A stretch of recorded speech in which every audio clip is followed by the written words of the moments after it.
Madam President, Ronald Reagan said, "We maintain peace through our strength. Weakness only invites aggression." The United States of America, a beacon of strength and freedom, generations of Americans purchased this strength through blood, treasure, and self-sacrifice. We do not want to be the first generation of Americans to abandon that tradition, but we will unless we give our men and women in uniform the tools they need to do the job.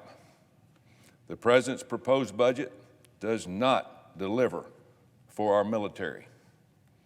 In fact, it tells our military to do less every day than what they have in the past. President Biden's budget proposals cuts money from the Department of Defense when accounting for inflation.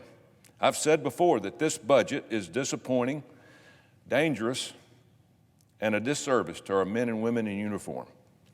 The President's advisors surely know the threat our countries face. Here's what the Office of National Intelligence said in its annual threat assessment. The Chinese Communist Party will continue to undercut the United States, drive wedges between Washington and its allies and partners, and foster international norms that favor the authoritarian Chinese system. That's from the President's own Director of Intelligence. But talk is cheap. And cheap talk is what we're getting because this budget does not rise to meet that threat. Question: does the President not believe the dire warnings of his own advisors? At the same time, President Biden and congressional Democrats' policies are giving us a weak economy when it should be roaring. The last two job reports fell way short of expectations. In April, economists expected 1 million jobs, but we only got 1/4 of that, 25%. Democrats' out-of-control spending is driving inflation to levels we haven't seen in over a decade. President Biden's own budget assumes policies will only lead to a weak 2% GDP growth, 2%, when it should be double that amount. Democrats aren't stopping at a weak military and a weak economy.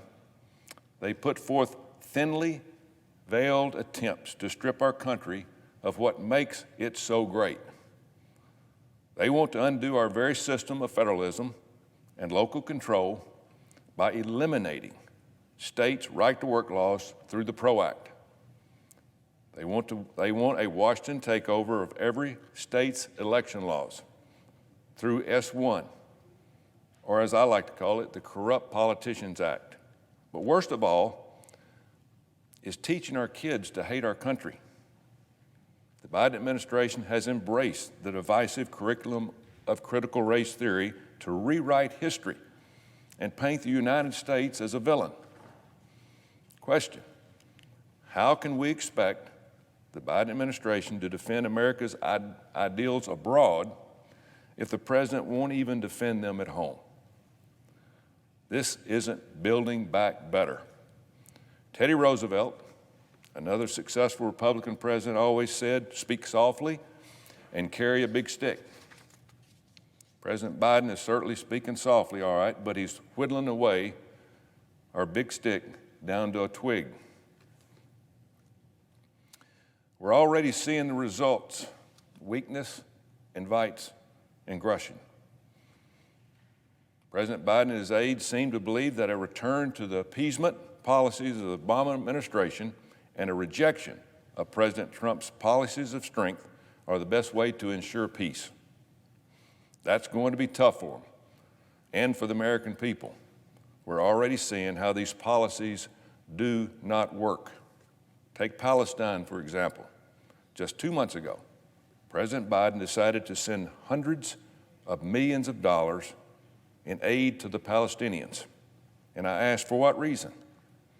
Why are we sending millions of dollars to Palestine at this time when we're having a tough point in our country with this pandemic?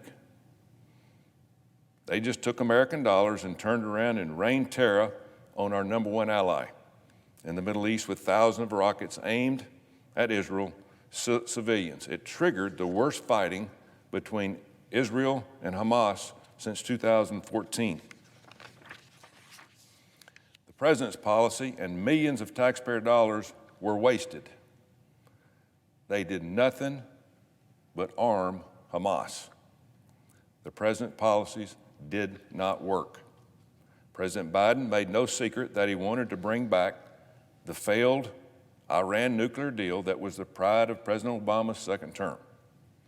Well, Iran responded by supplying Hamas with those rockets to kill Israeli civilians. Iran is also sending warships to help their socialist ally, Venezuela. Again, the president's policies did not work. One of President Biden's first acts in office was to cancel the Keystone Pipeline with our northern border neighbor in Canada. Yet the president is allowing Russia to build the Nord Stream 2 gas pipeline to Germany, further isolating Ukraine from its Western friends. Russia has responded by massing troops along the Ukraine border. Once again, the president's policies did not work. And the week after President Biden announced his skinny budget proposal, with no increase to the Department of Defense, China sent a record number of fighter jets into the Taiwanese airspace. That's a clear pattern that the president's policies aren't working, and they're emboldening our enemies. The fallout from the Biden administration weaknesses isn't just limited to far-off countries across the sea. We're seeing the very real cost at our southern border. The Biden administration refuses to take this crisis seriously. The number of illegal immigrants crossing the border this fiscal year is almost more than the 2006 year. And there are 4 months left to go in this year alone. In May of this year alone, Customs and Border Protection apprehended more than 180,000 illegal immigrants along the southern border. And it's not just folks coming from Central America. According to the CBP, there have been at least 59,000 illegal immigrants apprehended who were not from Mexico, Guatemala, El Salvador, or Honduras. They're from as many as 90-plus countries as far away as Bangladesh, Guyana, and Nepal. And the problem is that it's not just people seeking a better life. Customs and Border Patrol reports they have arrested 95 convicted sex offenders attempting to enter the U.S. since the beginning of the fiscal year.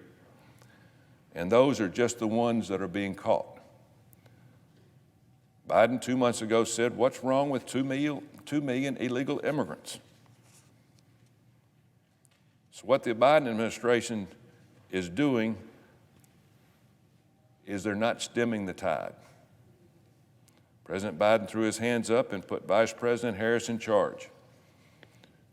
Has she visited the border since she's been put in charge? No.